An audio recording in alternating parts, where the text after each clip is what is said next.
uraje unyanjame uvuga ngo tugomba gukunda. Ese wowe urabishobora?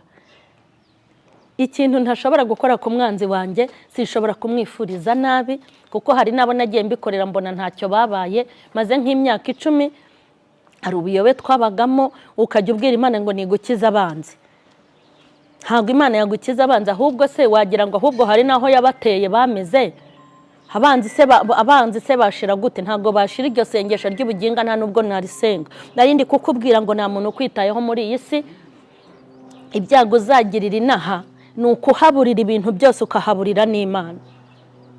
Ikintu kizambabaza kikantera agahinda ni ukuburira ibintu inaha byose ukahaburira n'Imana. Ariko abandi bantu ubona ni abanyamibare. Buriya bakubwira ngo baragukunda, bafite ibyo bagukundira. Hari ugukundira kuri gitifu azagushakaho serivisi, hari ugukundira yuko